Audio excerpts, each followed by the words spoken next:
Hello there, fellow humans, and welcome to this video. And it is Friday, which means that it is new crate day, which is obviously absolutely abysmal.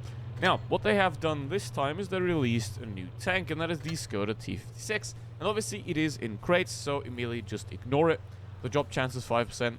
There's 25 charms at pretty much all the time, which means that on average you're gonna have to spend 100 euros to get this tank, which obviously is absolutely stupid.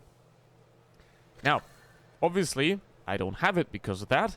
However, because I'm not dumb, let's have a look at the stats and the armor, and then maybe I'll get it.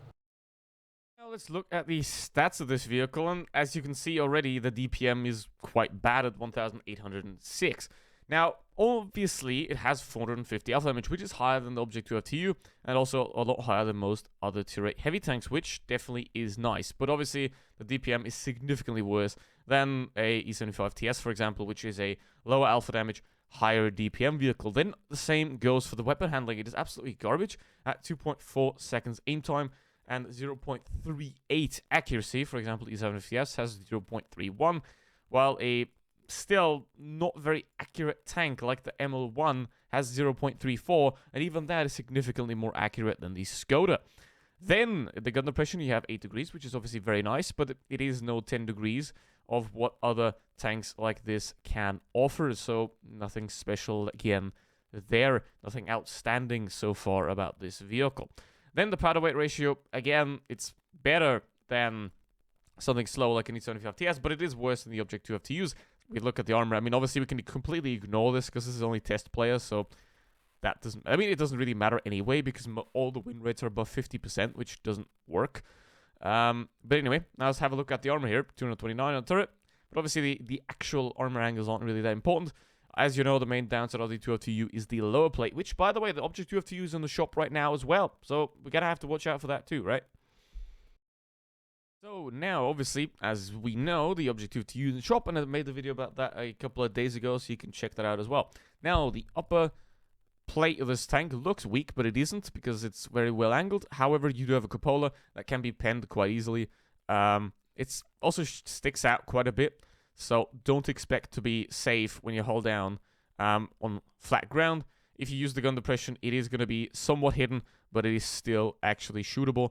So that is quite a weak spot on this vehicle, which for a hold down tank isn't really that great. It's, for example, it's bigger than a T4A2's cupola, so it doesn't really go well for it there. Now, frontal armor is very strong. However, 130 millimeters angled, which means you have 300 millimeters, which means that tier 9 premium ammunition can easily go through this most of the time. And also some tier 8 tank destroyers can punch through the front upper plate, which obviously isn't that nice, but all in all, 315 millimeters of protection is certainly enough to bounce a lot of shells, especially all the tier 7s are never going to get through, and most tier 8s are not going to get through here either as well. Lower plate, 60 millimeters, it's obviously a weak spot. It's not as big as on, for example, a 2FTU, but it is still quite weak and quite sticks out. And if you use the gun depression, it can still be hittable at the top part here. Now, the sides is 70 millimeters, which actually is quite strong because it's angled inwards like this, so that increases the armor angle as well.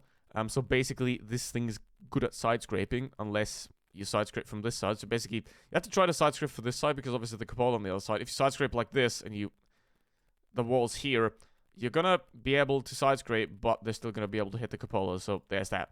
And the angle goes to about here, where it does become vulnerable. So obviously you don't want to side scrape like that anyway. But if you hold an angle like this, then you are pretty much impenetrable from the side, which is very nice for a tank to side scrape. But obviously that doesn't really happen too much in Blitz.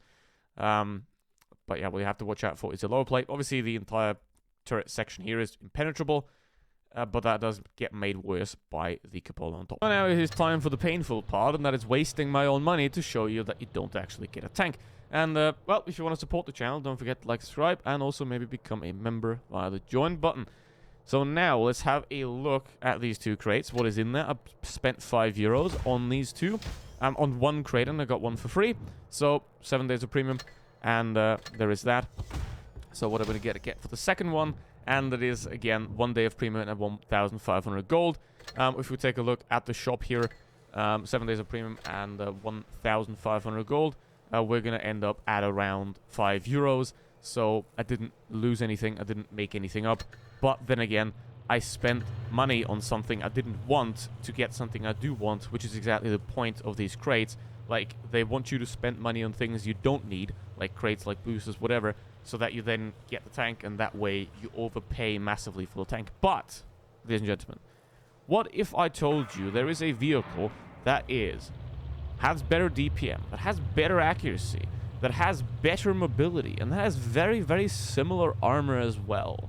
And you can get that vehicle for free without spending any money. Would you believe me? Well, you have to, because this is the 53 TP. Look at that guy. Look at that guy. Skoda T56, like an hour after it comes out. Come on, guys. You're better than that, right? Like, it's not even a good tank. Like, the one thing that the Skoda T56 has over the 53 TP is the alpha damage. And for that, it pays with massively worse accuracy, with worse mobility, with worse armor as well, I'd say, in a bit of a sense. Obviously, the armor is very, very similar. Maybe this Skoda's armor is even slightly better. But obviously, overall, why would you spend money on a tank that is slightly worse than one that you can just get in the tech tree just like that? So, I don't really understand that. And if enrichment is discounted, you can just enrich this one, and you have the same effect, and it's going to be a lot cheaper. So basically, if you just buy the Skoda T56, it's either, oh my god, new tank, I want it, or you just didn't really pay attention to what's actually happening. You know, because if you buy this tank for how good it is, you're making a mistake, because it's overpriced, and for what it is also underpowered, because 53 TP is better, and when the 53 TP is better, there's also others that are better as well, like the T42, like an MX M49, that are more suitable premium tanks, that are better premium tanks as well. So there's absolutely no point in spending money on that vehicle. And I do hope that I've made that clear enough at this point. But now, let's talk a bit about the 53 TP, because those two tanks are very, very similar. This vehicle is best to be played in sort of a frontline position, obviously, because it is a very good heavy tank. It's very, very long, which means you can side scrape also quite well. And that is very nice. Now, the Skoda is down there. He's at 56 HP. Nice.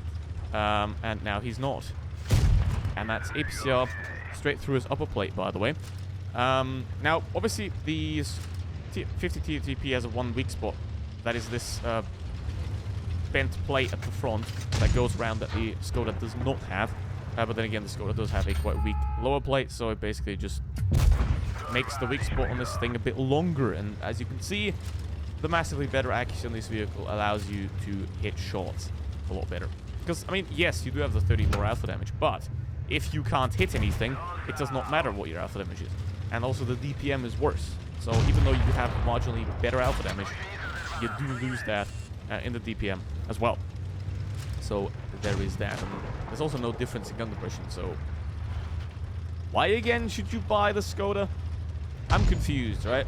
But anyway, this vehicle is amazing at what it does, and it also allows you to get the absolutely outstanding 60 TP. And if that's not enough, it also has tungsten shells, which allows you to actually get more alpha damage, right? You can use the tungsten shells to get more alpha damage with your shots, which means you're the same, if not more alpha damage than the Skoda at a better tank and at better DPM. There is absolutely zero reason for you to ever want the Skoda, unless you're Czech or something like that, or you just wanted to collect it. And in which case, you should absolutely wait for this tank to be released for like 6-7k gold, like 8k, because it's not worth more, that's for sure. It's got the Skoda covered that far. We're gonna go more into the 53 TP, because this is as well a very, very interesting vehicle. It is one of the best rates in the game. And it also leads up to the 60 TP, which is a very great starting tank. You know, if you're just new to the game, if you're starting out, then this line can be very good. Now, the one problem 60 TP has, it is inaccurate. Funny enough. However, this one isn't. This is a very, very strong tank, and I can definitely recommend this one if you're just starting out the game. It's a very, very good beginner line. It is definitely better than the i7 line. So it is a lot more enjoyable there as well. Now, what are we going to do here? As you can see, we already moved over here, so I'm going to push down here. He's stuck, but he should have penned me anyway. And there we go. And there is another Skoda. It's the same guy again. Same Skoda on the enemy team. Mate, if you're watching this video, get a refund. Wait, you can't. Oh, sad. Oh, there we go. That's the bounce. I mean, this tank plays the exact same as the Skoda, and better. So, bruh. Anyway, and it also has a great line to play. So, come on, aim. There we go. I can actually hit something as well. And if I would use the tungsten shells, which I don't know, for some reason I just don't. I never remembered that it actually has them. If I use the tungsten shells, I'll gonna be able to do a lot more damage as well. Come here. And boom, 504 damage right there as well. And I can use it for 2 shots, which is also very nice. And the same goes also for the 6 TP and the 50 TP. Above this one, you can get higher alpha damage. You can use tungsten shells, and I definitely recommend those. Look at the alpha damage with these. I mean, you can't use them a lot, but you can use them enough times to make it absolutely more viable than that thing. I'm not even going to shoot him because I don't care. So, yeah. Now it's only him alive, and there's not... I think the Skoda T56 is actually an autoloader in World Tanks PC, which, if it were an autoloader, it would have suited him a lot better. It would have made it work. Now, it's just a disappointing, bad version of the 53 TP, which is obviously bad. But anyway, get the 53 TP, grind the 60 TP. I think it is definitely worth it as a beginner line. Even if you're experienced, it can be worth it for tournaments. And obviously, having this thing is always a great idea. So, rather than getting the Skoda, get the 53 TP. It's better, it's cheaper, it's better, and it is also more fun. And with that said, thank you very much for watching. See you for the next one. Goodbye.